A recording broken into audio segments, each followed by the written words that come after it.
السلام علیکم ورحمۃ اللہ وبرکاتہ۔ معزز ناظرین، آج میں آپ حضرات کے سامنے ایک بہت ہی اہم مسئلہ لے کر حاضر ہوا ہوں۔ امید ہے آپ حضرات بغور سماعت فرمائیں گے۔ آج کا مسئلہ یہ ہے کہ جنابت اور حالت حیض میں قرآن کریم کی تلاوت کرنا کیسا ہے، اس لیے کہ بہت سے حضرات ایسے ہیں جن کو اس مسئلے کے بارے میں معلومات نہیں ہیں۔ بہت سے مرد حضرات ایسے بھی ہیں، اگر ان کے اوپر غسل واجب ہو جاتا ہے تو پھر وہ قرآن کریم کی تلاوت کرنا شروع کر دیتا ہے۔ اسی طریقے سے کچھ عورتیں ایسی ہیں جن کو بھی اس مسئلے کے بارے میں معلومات نہیں ہے کہ حالت حیض میں قرآن کریم کی تلاوت ان کے لیے کرنا کیسا ہے۔ میں بالکل آپ کو دلیل کے ساتھ بتاؤں گا اور تفصیل کے ساتھ بتاؤں گا کہ حالت حیض میں اور جنابت کی حالت میں قرآن کریم کی تلاوت کرنا کیسا ہے۔ لیکن اسی کے ضمن میں دو تین بات اور بتاؤں گا۔ آپ حضرات اس ویڈیو کو مکمل دیکھیں، انشاءاللہ آپ کو سمجھ میں آ جائے گا کہ ان حالتوں میں قرآن کریم کی تلاوت کرنا کیسا ہے۔ سب سے پہلی بات یہ ہے کہ اگر کوئی مرد ہے یا عورت ہے، اگر اس کے اوپر غسل واجب ہے تو پھر ان کے لیے قرآن کریم کی تلاوت کرنا، قرآن کریم کو چھونا یہ جائز نہیں ہے۔ ہاں، اگر جنابت کی حالت میں ہے، ان کے اوپر غسل واجب ہو چکا ہے تو پھر ضرورت کے وقت قرآن کریم کو غلاف کے ساتھ وہ چھو سکتا ہے، اتنا اجازت دیا ہے فقہا نے۔ لیکن حالت حیض میں قرآن کریم کی تلاوت کرنے کو منع فرمایا ہے۔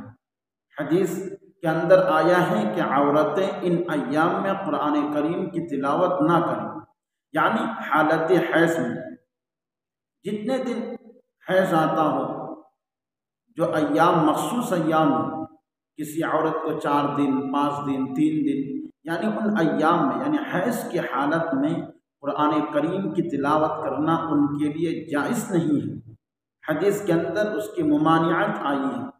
لیکن اگر کوئی عورت ایسی ہے جو قرآن کریم کی تلاوت کرنا چاہتی ہے، یا پھر کوئی ایسی عورت ہے یا لڑکی ہے جو بچوں کو پڑھاتی ہے، تو ان کے لیے یہ ہے کہ وہ بچوں کو کیسے پڑھائے۔ قرآن پڑھاتی ہے تو بچوں کو کیسے پڑھائے، تو اس کے بارے میں آیا ہے کہ وہ پوری آیت کو نہ پڑھائے، پوری آیت کو نہ پڑھے، بلکہ ایک ایک لفظ یعنی توڑ توڑ کر بچوں کو پڑھائیں، توڑ توڑ کر، یعنی ایک ایک لفظ کو وہ بچوں کو پڑھائے، توڑ توڑ کر پڑھائے، پوری آیت نہ پڑھے۔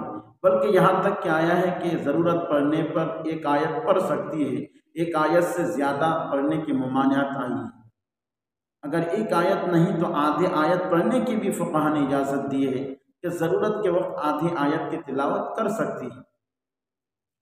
لیکن قرآن کریم کو اگر کوئی قرات کی نیت سے، تلاوت کی نیت سے اگر پڑھنا چاہتی ہے کوئی عورت حالت حیض میں، تو پھر اس کے لیے جائز نہیں ہے۔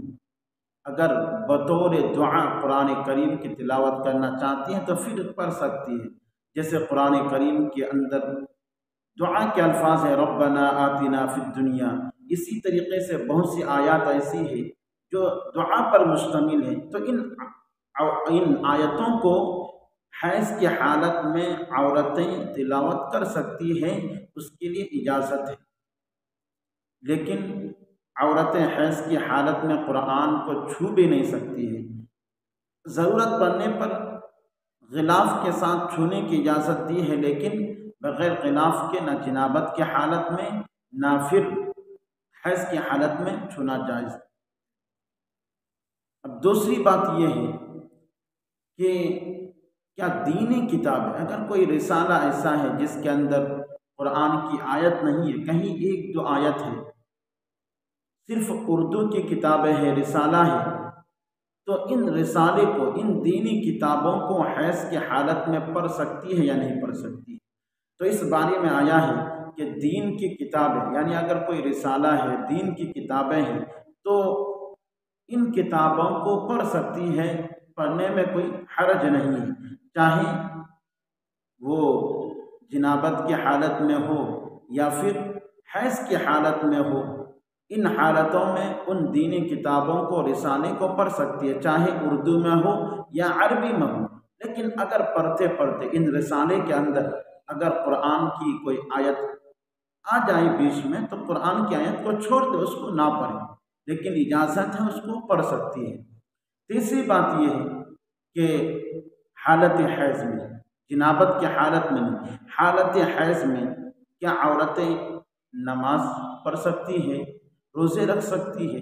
اس لیے کہ بہت سی عورتوں کو اس مسئلے کے بارے میں معلومات نہیں ہے کہ ان ایام میں نمازیں پڑھنا کیسا ہے۔ تو ان عورتوں کے لیے یہ ہے کہ وہ نمازیں بھی نہیں پڑھے گی اور روزے بھی نہیں رکھے گی، لیکن جب یہ ایام ختم ہو جائیں، جب حیض کی مدت ختم ہو جائے، پاکی حاصل کر لے، پاکی حاصل کرنے کے بعد ان عورتوں کے لیے روزوں کی قضا کرنا واجب اور ضروری ہے، لیکن نماز کی قضا کرنا یہ ان کے لیے نہیں ہے کہ وہ نماز کی بھی قضا کرے۔ نماز کی قضا کرنا نہیں ہے، صرف روزوں کی قضا کرنا ہے۔ اس لیے کہ اس سلسلے میں ایک حدیث ہے، اللہ کے نبی علیہ السلام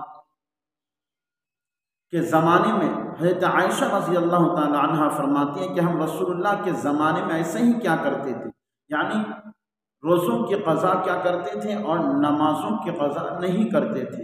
امید ہے آپ کو یہ مسئلہ سمجھ میں آ گیا ہوگا، لیکن میں یہ بھی بتا دوں، اگر آپ اس مسئلے کو دیکھنا چاہیں تو کتاب الفتاوی جلد نمبر 2 اور صفحہ نمبر 104 105 کے اندر موجود ہے۔ اللہ رب العالمین ہمیں اور آپ کو اس مسئلے کو سمجھنے کی توفیق عطا فرمائے، آمین۔